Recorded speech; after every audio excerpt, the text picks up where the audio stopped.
హల్లెలూయా యేసు ప్రభున్ ఎల్లరు స్తుతించుడి. వల్లభుని చర్యలను తిలకించి స్తుతించుడి.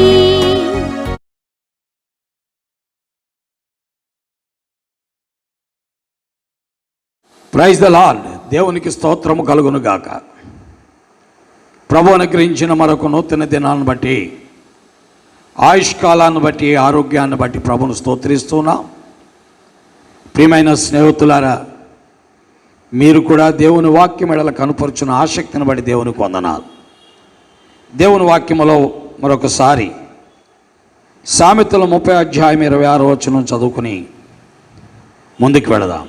చిన్న కుందేళ్ళు బలము లేని జీవులు అయినను అవి పేటు సందులలో నివాసములు కల్పించుకున్నాను. ప్రార్థిస్తాం. ప్రేమ కలిగిన తండ్రి, చిన్న కుందేళ్ళు ద్వారా నువ్వు నేర్పిస్తున్న పాఠాలు కొరకొందనా.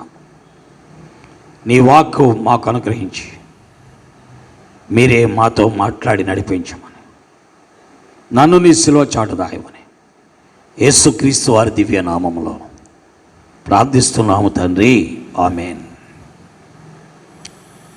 ప్రియులారా, అద్వితీయ సత్యదేవుడు,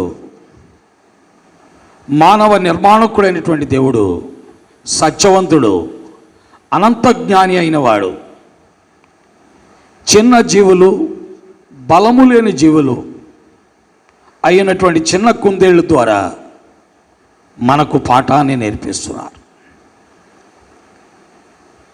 మానవులైనటువంటి మనము ఈ చిన్న కుందేళ్ళ ద్వారా పాఠాలు నేర్చుకోవాల్సిన ఆవశ్యకత ఏర్పడింది అని పరిశుద్ధాత్మ దేవుడు బోధిస్తున్నాడు.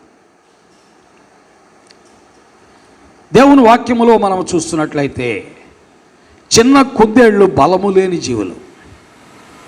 అందుకే అవి పేటు సందులలో అనగా బండ సందులలో నివాసాన్ని కల్పించుకుంటున్నాయి. ప్రియమైన దేవుని వాక్యం వింటున్న బిడ్డలారా, మానవులైనటువంటి మనము పాపులం.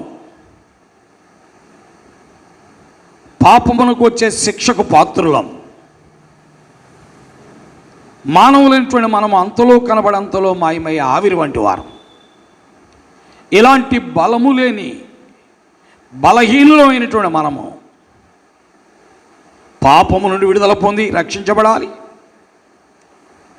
నిత్య జీవానికి పాత్రులము కావాలి అంటే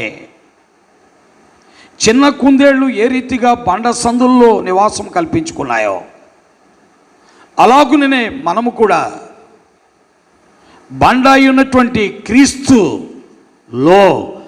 మనము రావాలి. క్రీస్తులోనికి వచ్చుడు ద్వారా మనకు పాపక్షమాపణ ఉన్నది, రక్షణ ఉన్నది, నిత్యజీవం ఉన్నది, నిత్య మహిమ ఉన్నది. కాబట్టి గ్రహిద్దాం, గుర్తిద్దాం. ఆ బండ క్రీస్తే అని కొరింథీయులకు రాసిన 1:10 మనం చూస్తున్నాం. ఆ ప్రభువు మన దాగుచోటుగా ఉండాలని కోరుతున్నాం. అందుకే దావీదు ఒక దేశానికి రాజు అయినప్పటికీ, యుద్ధశూరుడైనప్పటికీ, అనేకమైన విషయాల్లో బహు ప్రజ్ఞాశాలి అయినప్పటికీ ఆ ప్రభు అయిన యేసుక్రీస్తు వారనే బండతో ఏమంటున్నాడంటే, నా దాగుచోటు నీవే అంటున్నాడు. ఈనాడు పాపి అయిన మానవునికి సిలువలో ఆ నిలవకొయ్యి అడ్డకొయ్యిపై ప్రాణము దారిపోసి రక్తము చిందించిన యేసుక్రీస్తు ప్రభువే దాగుచోటు. ఆ సిలువే మనకు శరణం, ఆ సిలువే మనకు దాగుచోటు.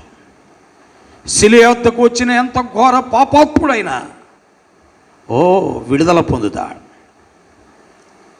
అందుకే సిలువ మీద ఉన్న కుడి చేతి వైపు ఉన్న దొంగ ఆ ప్రభు అయిన యేసుక్రీస్తు వారు అనే బండ అయిన దాగుచోటుకు వచ్చి నిత్య పరదైసులోనికి, నిత్య రాజ్యములోనికి వెళ్ళాడు. అందుకని అతనితో ప్రభువైన యేసుక్రీస్తు వారు అన్నాడు, నేడు నీవు నాతో కూడా పరదేశంలో ఉంటావని లోకాసువార్త 23:42-43 వచనాల్లో చెప్పాడు.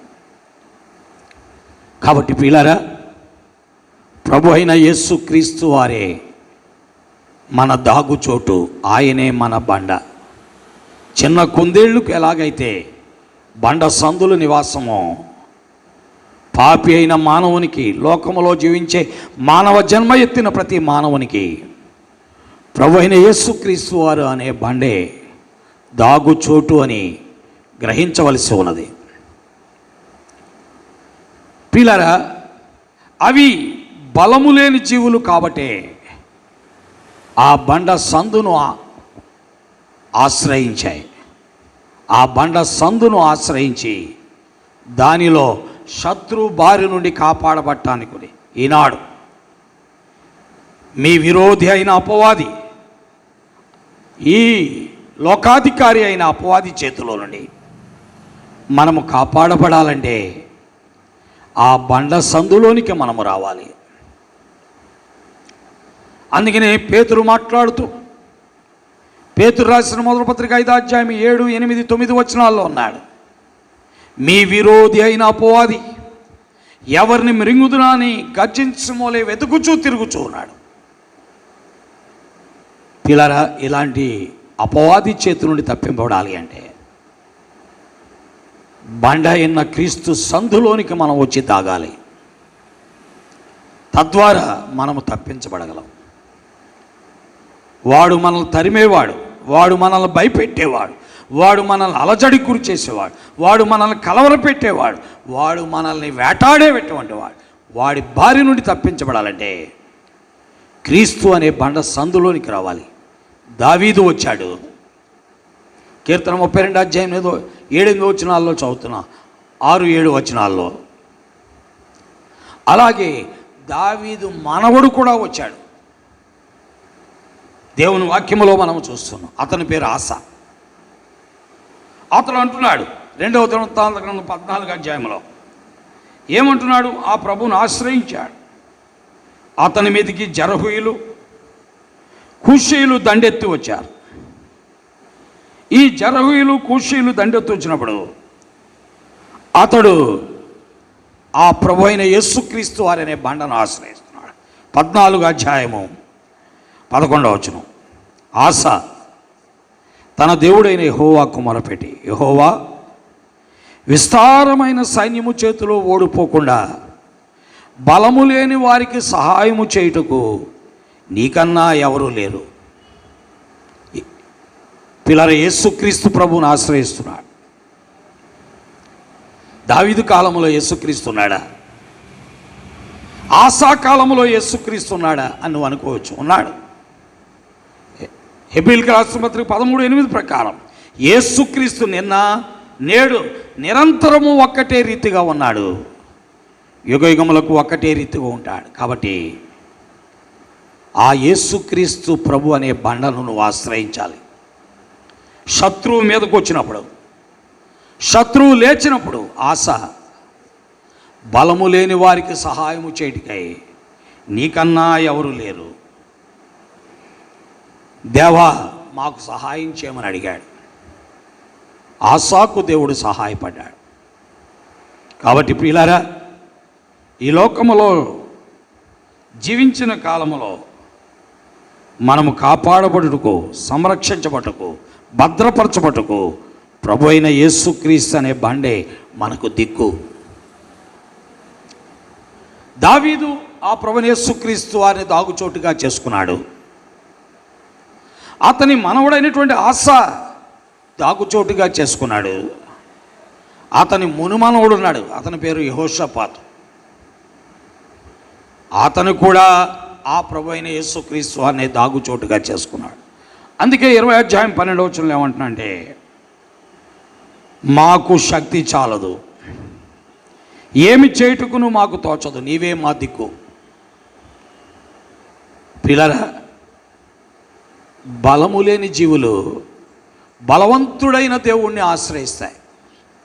ప్రభువైన యేసుక్రీస్తు వారు బలవంతుడైన దేవుడు. యెషయా 9:6 చూస్తున్నాం.